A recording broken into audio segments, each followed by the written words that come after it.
When you think of Call of Duty Black Ops, I bet for a lot of you, your first thought will be the map firing range from this game. I'd argue that it was the most popular map from Black Ops. Maybe like Nuketown's in its own category, but firing range was definitely very popular. Certainly my most favourite map in this game. And, well, you chose it to be the next map featured on Map Memories. So here we are, we're going to be looking at this classic map today. I've got some gameplay of me playing online multiplayer for you in the background. Before we dive into the details, we're going to look at camping spots, glitches and trivia, all sorts, so you can just relax and chill while I just talk about a classic map in Call of Duty. Of course, Treyarch and Black Ops decided to experiment with the maps and, you know, started adding some interactivity into them, such as with firing range. We actually have these moving targets that can be shot, spun around, knife, try and take cover behind them if you want, but I wouldn't suggest taking cover behind an actual target, but each to their own. In fact, while we're on the topic of finding cover, why don't we just dive straight in and look at all the places that we can, you know, sit ourselves down and start building up our kill streak on this map. This wooden building here I'm looking out of was usually infested with at least 2 or 3 players at all times during the match. And you've got 2 floors, you've got the lower floor, and then up here you can make sure that no one's going to flank you.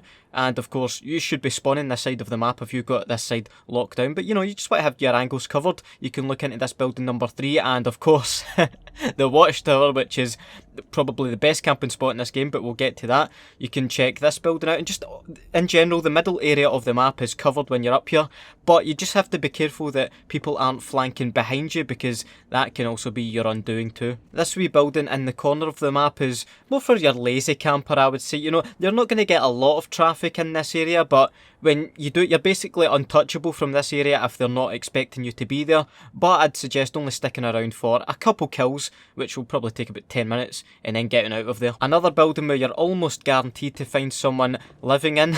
A wee claymore downstairs to keep you covered. I mean, camper's worst nightmare is being flanked, so always have the claymores, the motion sensors out, and then you can just dominate from up here. You can look out onto the middle of the map, the back of the map, which is very much a wide open area, back up to this window here, and you'll be very hard to evict. You've got another good view of the middle of the map, as well as this tower, in case anyone's trying to get the high ground on you. If you find the enemies spawning in this back section of the map, you can keep them in there, keep demoralising them from this spot. I honestly hated coming up against someone in this, but it's a pure power position. This one isn't so much of a camping spot, it's more of, I used to get quick spawn kills from here, especially in Search and Destroy. The enemy would run across that little section of the map there, maybe pop their heads up in the window, which I showed you earlier, and you can pick them off from here. You'll be quite hard to take out. You can also keep that section of the map locked down too. No one's getting through this choke point if you're here. Now here we go with the granddaddy of all camping spots on firing range, and I'm sure you were waiting on me getting to this spot, the watchtower.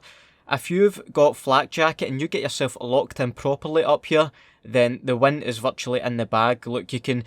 It's a camping spot that can actually counter other camping spots. That's how good it is. You've got that building covered. You've got the middle of the map covered as always. If anyone's trying to sneak up on you from this side, you've got them. Honestly, there is nowhere to hide unless you want to hide at the other side of the map and not get very much kills.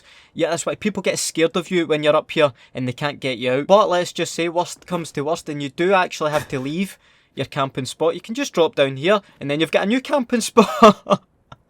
How good is that? I really enjoyed sitting at this window too. Again, it's one of those where you don't want to hang around here too long, but it is good for a few kills. Of course, you have to time it right getting into this camping spot, otherwise the target will get in your way.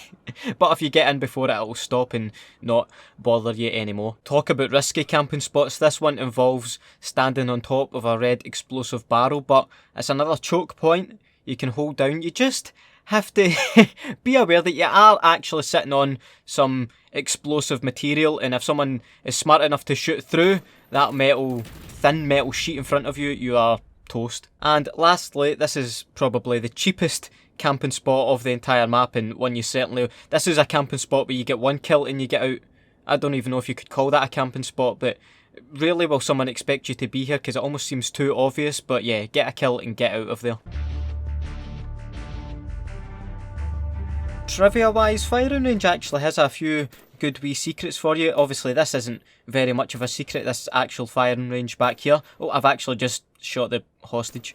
There we go. Outside of the map we've got this Huey here, which is powered up, propeller spinning, ready to go, but no one's actually inside it. That's quite dangerous, not going to lie. But it does say "Get Some" on the front, which is clearly a reference to the movie Full Metal Jacket. We do also have these jets here with actual pilots sitting in them, unless they're dummies, but they are raring and ready to go. There's this creepy gateway to hell sign. You are now entering quarantine, liberated by second something Mike Curran. Now, I tried to do some research on who Mike Curran actually is, and it was a bit confusing. I didn't really get it. I couldn't tell for sure if he was a voice actor, a graphic designer, or there was another Mike Curran that came up in the Google searches, honestly.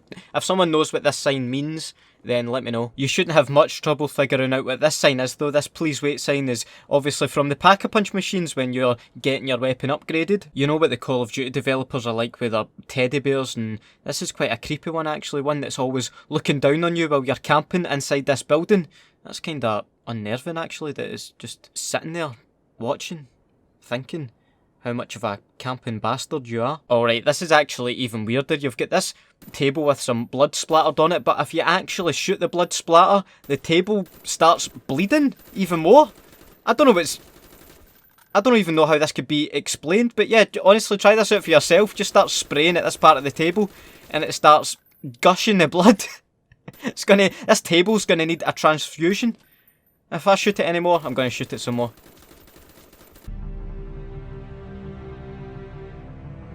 As far as glitches go for Firing Range, there were a few out of map glitches that I found when doing some scientific research on YouTube.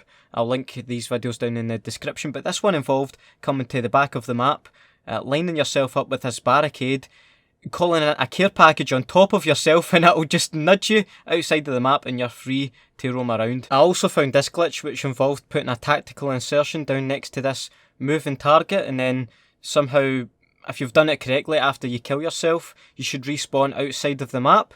These are glitches that I've never actually took advantage of, and I'm honest, when there's an out of map glitch or an underneath the map glitch that I've done in the past, I'll hold my hand up and say I exploited it, but I don't remember ever actually doing any of these on Firing Range. Lastly though, I found this really weird and quite funny glitch that involves becoming invisible to the combat training bots.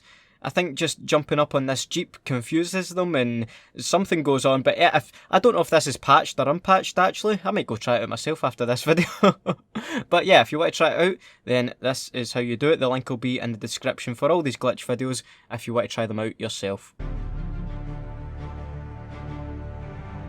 Like most fan favourite maps in Call of Duty games, Firing Range was actually remade into a DLC map, which is called Studio on Black Ops 2, and to be honest, I think I actually prefer Studio to Firing Range. I think just because of the colours and well, not the layout, because the layout's obviously still the same, but look, we've got Pirates of the Caribbean basically going on in this part of the map. There's just so much to see and look at, and I just enjoy playing on this map more than Firing Range. I think, look, the Watchtower has now become a castle.